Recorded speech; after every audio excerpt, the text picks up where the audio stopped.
Signal. Signal gasoline. Yes, Signal gasoline is the new gasoline you can prove is superior.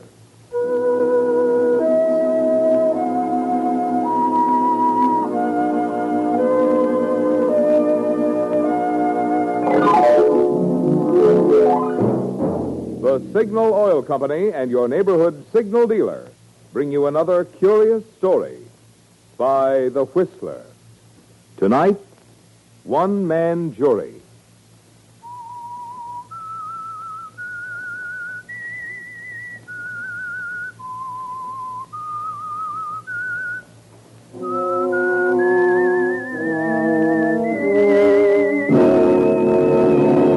I am the Whistler, and I know many things, for I walk by night. I know many strange tales hidden in the hearts of men and women who have stepped into the shadows. Yes, I know the nameless terrors of which they dare not speak.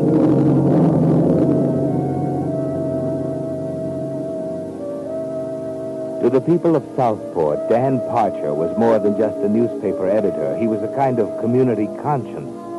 Businessmen would read his column carefully before deciding whether the new bond issue was right or wrong. Housewives looked to his editorials first, then made up their minds about divorce and juvenile delinquency. So it was natural that when Clara Wentworth was brought to trial for the murder of her husband, the people of Southport quoted Dan Parcher in the discussions taking place everywhere in town while the issue was being decided in the courtroom. Dan had placed himself and the paper solidly behind Mrs. Wentworth, a fact which didn't set too well with Mr. Newell, the publisher of his paper. Now, listen, Dan, you've had a free rein in the past. You've been allowed to say pretty much what you think. What are you leading up to? Well, it's all right for this paper to be partisan about politics and civic improvement.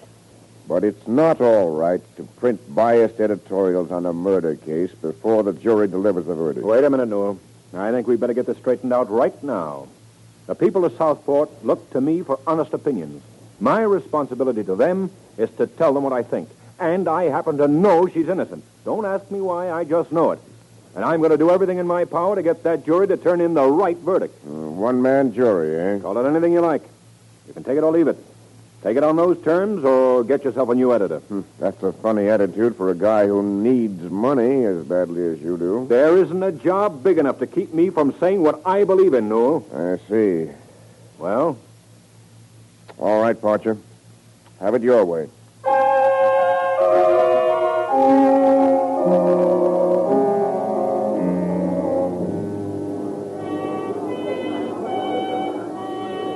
Order. Order. Proceed with the prosecution, Mr. Gresham. No, Mrs. Wentworth. After this argument with your husband, did you or did you not purchase a number of capsules of a sleeping drug known as Athanol at Wright's Pharmacy? I've already told you why. I was worried and couldn't I'm not sleep, asking you why, Mrs. Wentworth. Did you buy them? Yes, I did. That's all, Mrs. Wentworth?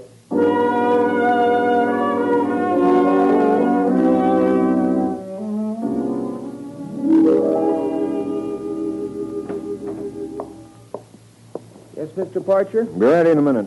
Let's see. The implication by Mr. Gresham that Mrs. Wentworth's desire for control over her husband's assets amounting to roughly $250,000 constituted a valid motive for his murder is a false one. Mrs. Wentworth already had control over more than half the estate. Her husband had seen to it that she never lacked funds, and the prosecution has yet to establish even with the shadow. Yeah, good. All right, son. Have him print this double column, middle page 1. This ought to bury it for keeps. What's that, sir? Bury it. That's an idea. Tell him to put this head on it. Epitaph for the state's case.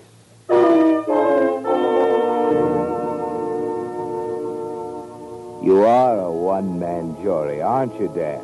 You've taken a firm stand, and the people of Southport are talking about your editorial. It seeps into the jury box, too, and in spite of the efforts of the prosecution, you can see it swaying them. It's not the case of the state versus Clara Wentworth, is it? It's the state versus Dan Parcher, and you're coming out on top. Then, on the 15th day of the trial... Your Honor, I'd like permission to address the court. Proceed, Mr. Gresham. Ladies and gentlemen, my duties as district attorney, as I conceive them, are not to secure prosecutions regardless of the trend of the evidence. My first duty to the people is to see justice done. Now, it happens occasionally that this is not consistent with my position as prosecutor. Last night, facts became available to my office which indicate clearly that the entire edifice of the state's case against Clara Wentworth was built on a false premise. Your Honor, it is the prosecution's wish at this point to dismiss charges against the defendant. Order. Order in the court. Order. What is the wish of the defense? The defense, sir, refuses to accept dismissal of charges. Order. Your Honor, dismissal of charges by the prosecution does not constitute acquittal in the eyes of the community. It does not offer the defendant any assurance that new charges will not be brought against her at a later date. For those reasons, the defense requests a jury verdict. You have heard the request of the defense, Mr. Gresham. Yes, Your Honor. The prosecution rests. Defense? The defense rests. Members of the jury, under the circumstances, any remarks I might have regarding your deliberations are superfluous. There will be a 5-minute recess while you reach a verdict.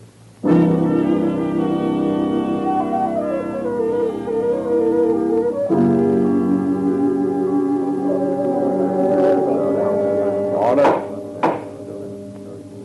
Will the defendant please rise and face the jury? Mr. Foreman, will you read the verdict? We, the jury, find the defendant not guilty. Pardon me. Excuse me, Hey, please. nice going, Dan. Hello, Ed. Thanks a lot. Thanks. Thank you, Pardon Sam. me, please. I Let me know through it's here. over, but I just can't. I'd like to sit down here, please. Thank you very much. Oh, Hello. you're Mr. Parcher, aren't you? Yes. May I congratulate you, Mrs. Wentworth? Thank you, Mr. Parcher. It meant so much to have you on my side. Hey, ain't you two ever been introduced? I don't think it's necessary, Ann. Oh, Mrs. Wentworth, this is Dan Parcher, smartest man in Southport, if I'm any judge. You don't have to tell me. Ed, do you mind? I'd like to see Mrs. Wentworth alone for a moment. Oh, sure. Just run along. You must have a lot to talk about. Thanks. This way. The anteroom here. Dan, Clara, darling. when can we tell them? Not for a while yet, dear. We've got to take our time now.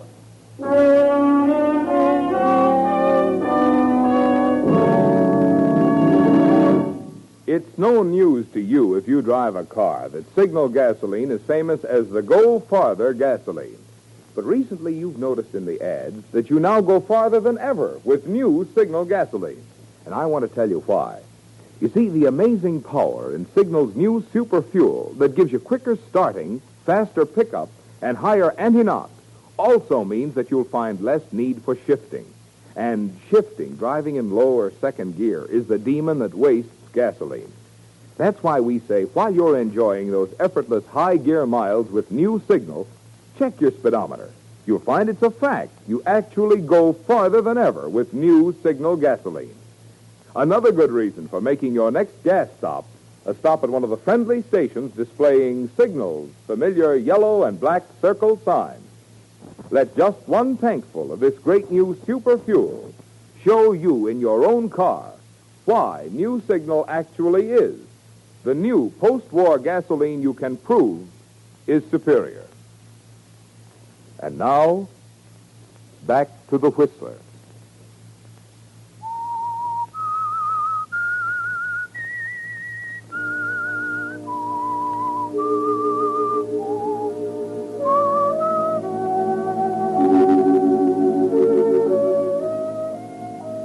Well, Dan, you made an eloquent case for Clara Wentworth, didn't you?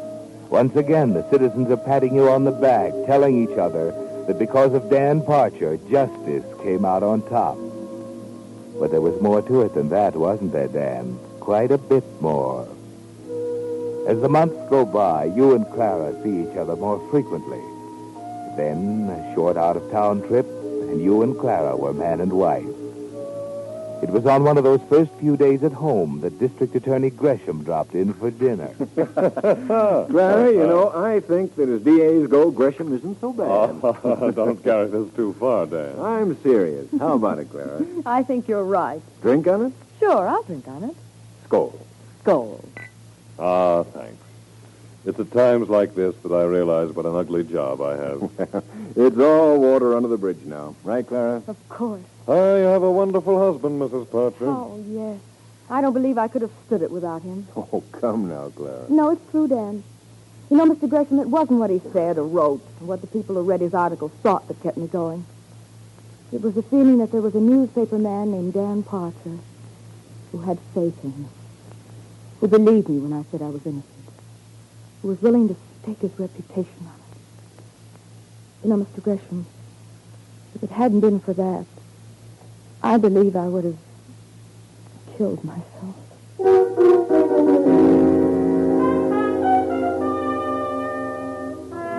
You're pretty important to her now, aren't you, Dan? She's right. You did risk your career when you defended her, and you risked even more when you married her. But there was something more important at stake, wasn't there? She loves you. You realize it more and more during those first few days in town. And then on the following week, you managed to get away for a few days at your summer cabin at the lake. Clara is thrilled. Oh, Dan, look at the lake with the moon on it. Yeah. Nice, eh? I don't want there ever to be anything but just this, Dan. Just you and I and summer evenings here at the lake. You're happy, aren't you, Clara? I never thought anything could be as beautiful as this, Dan.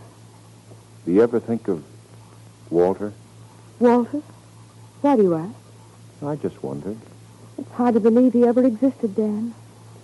I'm glad you mentioned it, though. We haven't decided about the money. Well, what do you want to do with it?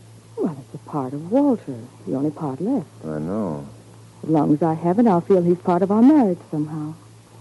I want to give it away, Dan. There's so many good things I could do with it. Well, that's going to take a little thought. Well, of course. I want to settle it soon, though. By the way, did I ever tell you how much I love you? You scare me sometimes. Scare you? You didn't really mean what you told the DA, did you? About you? Yeah. I'll say it again, dear. If ever I thought you didn't believe in me, if you doubted me or lost your faith, there wouldn't be anything else to live for. If I doubted you? What's the matter? Nothing. Come on. Let's go to bed.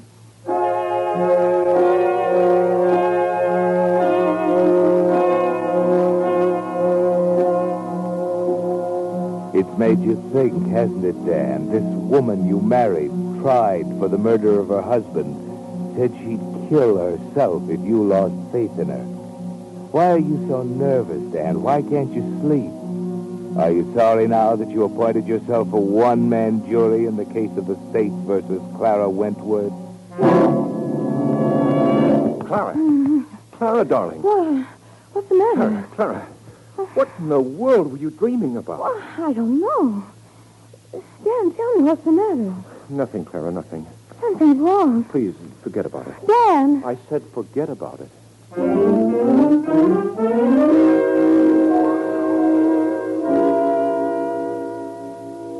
Dan, if you'll build a fire in the dining room, I think we can have some lunch. I'm not hungry. You didn't eat breakfast, dear. I said I'm not hungry, Clara. Dan, tell me, what is the matter? I don't know. Did I say something awful in my sleep? Yes. What? Please, Clara, can't we just forget it for the moment? I'd rather not say anything. It was probably just a... Oh, I don't know. Let's forget it. But, Dan, it can't be anything serious. Can't you see? Please, Clara. Very well, Dan. Come on and fix the fire.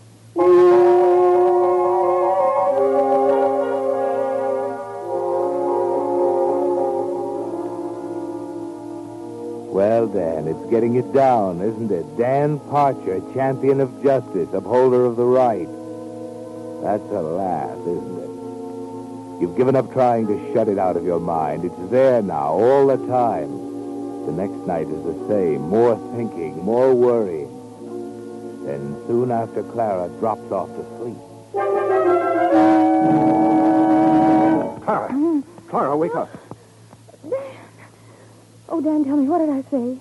I can't believe it. Tell me. It was the same as last night. Something about goodbye, Walter, and then a lot of things I couldn't make out, and then a single word. Tylenol. Tylenol? How could I? Clara, Tylenol killed your husband. That's what he died from. Dan, I can't understand. You've got to believe me. I don't know what to think. Why are you getting up? I can't sleep anymore. I'm going to walk around a while. Let me go with you. No, stay here, please. I'd rather be alone. Dan, don't you believe me? I don't know. Oh, please, Dan. Please. I'm sorry, Clara.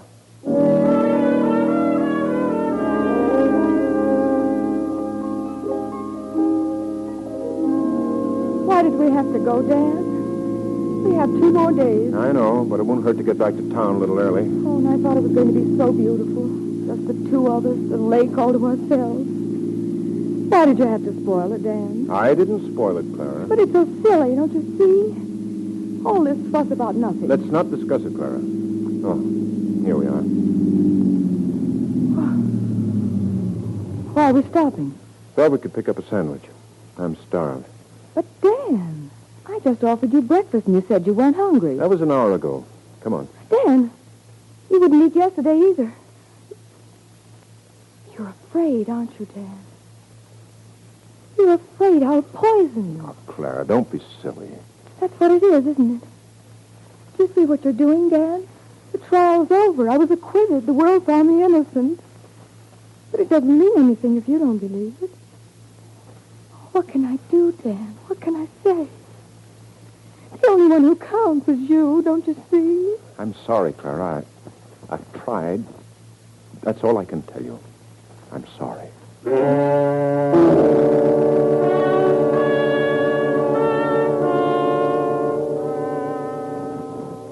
You've brought it out in the open now, haven't you, Dan? There's nothing you can do now but watch her.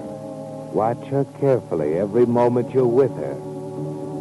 You've given up eating at home, of course. That was point number 1. And you've taken a new interest in the notebooks you kept on the trial. Every evening you get them out and go over them carefully, examining, analyzing, making new notes. Dan, I wish you wouldn't do that anymore. Oh, all right. I'll take them up to my room. How can you sit there, Dan? How can you sit there and drag everything out on a marble slab all over again? Don't my feelings mean anything to you? I'm sorry, Clara. Is that all you can say? I'm sorry. I'm sorry. That's all I've heard for weeks. It's all over between us, isn't it? You're convinced that I killed Walter Wentworth. Clara, above everything else, I guess I'm still just a newspaper man trying to get at the truth. I won't rest until I'm sure. Since you asked me, I'll tell you. I haven't satisfied myself that you actually killed your husband, but I am satisfied that you had more to do with it than I ever suspected. And I'm convinced that I made a terrible mistake in defending you the way I did. I see.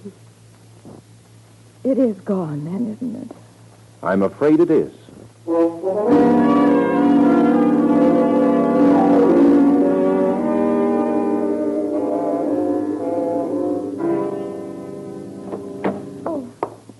Clara, what are you doing? Burning some trash.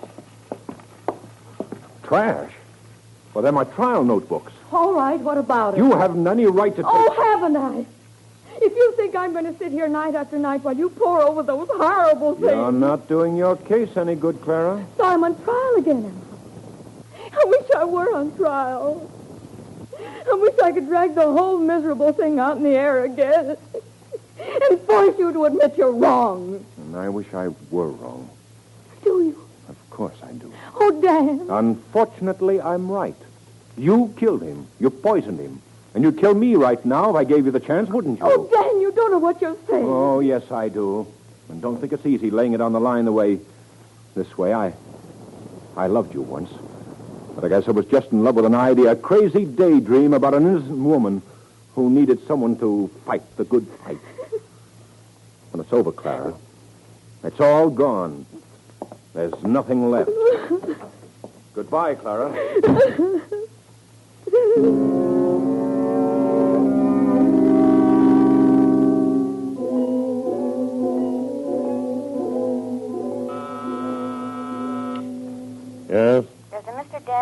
Parcher to see you, Mr. Gresham. Oh, send him in.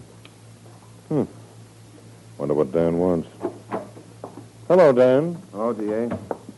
What's the matter? You got something on your mind? It's Clara. Oh? Yes. I made an awful mistake, Gresham. I just had it out with her. Had it out? I don't get it. She was guilty, Gresham.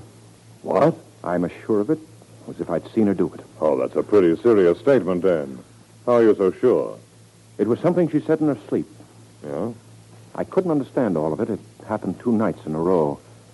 There was a lot of unintelligible muttering, and then something like, "Goodbye, Walter," followed by the single word, Palinol. Palinol, huh? Yes, You're sure about that? positive. There were other things, of course. I see. Mm-hmm. I love her, Gresham. But there's something bigger involved here. We've got to do something about it. I'm awfully sorry, Dan. What do you mean? We can't do anything. She's been acquitted, and she can never be brought to trial again for the same offense. You mean I'm supposed to go on living with a poisoner? There isn't a thing you can do. Did you discuss this with her, Dan? Yes. I remember something she said, something to the effect that she'd rather die than go on knowing you didn't believe in her. Do you remember that? Yes. And still you discussed your feeling with her? I couldn't hide it. I was afraid to eat. I could see a new purpose in everything she did. You are a crusader, aren't you, Dan? I can't help it. That's just the way I'm put together. Okay. You'll have to handle this your own way. We can't do a thing.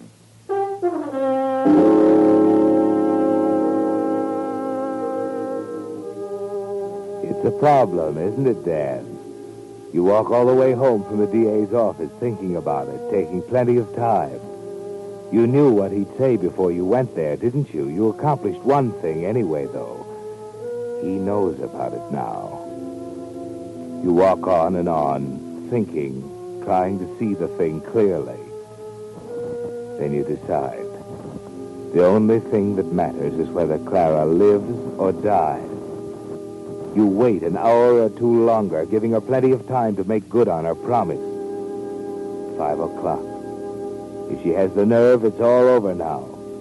If she hasn't, you'll have to take the other way. Oh. Hello. Hello. Well, what's this? Why are you packing? I'm leaving. What did you expect? Leaving? There's nothing left to keep me here. I'm sorry you're early. I'd hoped to be gone when you arrived. Don't be silly, Clara. There's no place for you to go. Anything's better than this. Well, I wish you a lot of luck. Thanks. Same to you, Dan. Drink on it? Sure, I'll drink on it.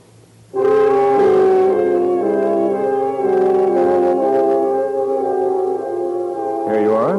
Thanks. Skull. Skull.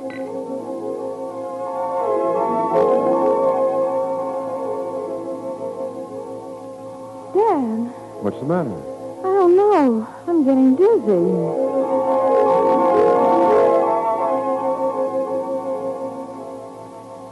I'm so sleepy, Dan. Sure you're sleepy. Just lie down on the bed.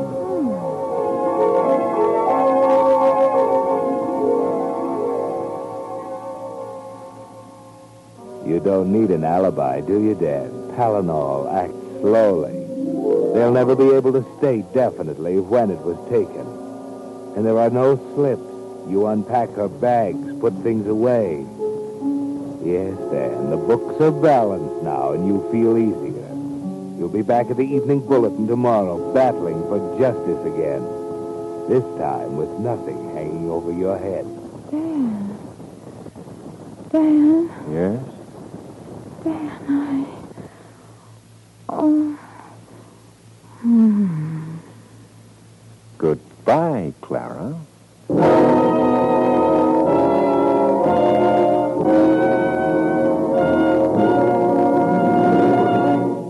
The Whistler will return in just a moment with the strange ending of tonight's story. Meantime, here's an interesting insight on how the atom is already being employed to create wonderful new products for you. Nylon, for instance, was created by rearranging the atoms in molecules, thus forming an entirely new type of material that can be made sheerer, yet stronger and longer wearing than nature's own silk. And in much the same way, certain chemists now rearrange the atoms in gasoline molecules to create an entirely new type super fuel for automobiles, New Signal gasoline. That, you see, is why New Signal is not just pre-war quality gasoline, not just old-style gasoline improved, but a new type super fuel with improved performance so immediately apparent you feel it, see it, hear it. I could tell you about quicker starting, faster pickup, higher anti-knock, but there's no story half as convincing as the one your own motor will tell you when you try your first tankful of New Signal gasoline. As you step on the accelerator and feel your car get young again, see if you don't agree with the thousands of Western motorists who are saying there's new pleasure in driving with New Signal gasoline. And now, back to the Whistler.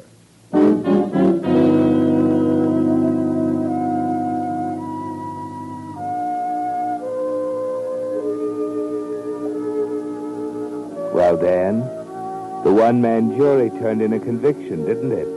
The champion of justice came through again, this time by taking the law into his own hands. Or was that the real reason? Was there something deeper and more sordid behind it all? Was it something else that made you cultivate Clara Wentworth and rise to her defense, win the fight for her, then make her fall in love with you? You have a strange mind, haven't you, Dan? Full of conflicting elements. Idealism on one side, hypocrisy on the other. It's all pretty tangled, isn't it? You spend the evening of Clara's death in a barroom on 3rd Street thinking. You feel better at a time like this with people around you. Then at 9:30 that night, you look in the mirror behind the bar, and you jump when you see the DA standing behind you. Come on, Dan. Well, what's the matter? Let's go. Where? Let's go up to your house. I want you to see your wife. Well, what's the matter? Is something wrong? You better save it until we get there.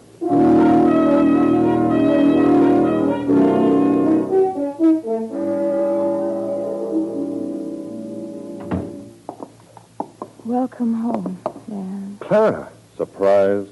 Why, well, no. How is she, Doc? She's still a little drowsy, but we got rid of most of it, though. You say you're not surprised, Dan? I don't have anything to say. Well, I do, brother. I've got plenty to say. But before I go into that, there's something personal. This may cost me my job, Mr. Parcher, but it'll be worth it. You low-down, hypocritical rat. I've got a decent respect for an ordinary crook, but you haven't got the pride of a carnival pickpocket. Get up. I said get up. Yeah. I thought there were limits to what a man would do for money. I guess there aren't. We have the complete picture, Mr. Parcher, from the time you met Clara Wentworth until you tried to kill her because she was going to give the money away. We knew she didn't kill her husband. That's why we conceded the trial, and not because of your false front editorials. You see, we made a mistake. We thought he was poisoned by ethanol. 2 weeks into the trial, and the surgeon tells us he was wrong. It was Paranol with the same kind of symptoms. Where does that get you? This far. It's hard to buy that drug. Clara Wentworth couldn't have bought it. Wait a minute. Shut up. When the surgeon told me it was Paranol, he knew about it. I knew about it, and the murderer knew about it. That's all. How did you know about it, Mr. Parcher? Why, When you came to my office, you should have known that sleep-talking yarn wouldn't hold water. Your wife couldn't have said it because she'd never heard of it in her life. Listen, you can't... I'm not finished. There was one piece of evidence we didn't reveal at the trial. The poison bottle we found in the fish pond. It was bought and signed for in Philadelphia by a Mr. Jeffries. This afternoon, I find that you and Mr. Jeffries have the same handwriting. All right, what's the answer to that one? There isn't any. Congratulations. That's the first honest statement you ever made. It wasn't worth it, Parcher. Not even for Wentworth's $250,000. Come on. You're going to write an editorial. One that starts out, I, Danforth Parcher, of my own free will and volition, you know. Look great in the middle of page 1. We'll title it Epitaph for a Heel.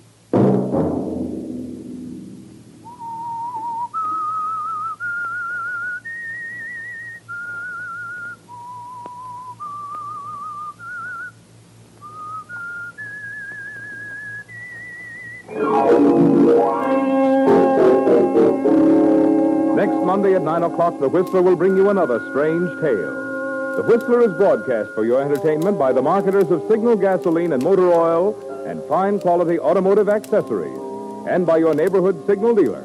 This program is directed by George W. Allen, based on a story by John Michael Hayes, with music by Wilbur Hatch. This is Marvin Miller speaking, suggesting that you try New Signal, the new gasoline you can prove is superior. This is CBS, the Columbia Broadcasting System.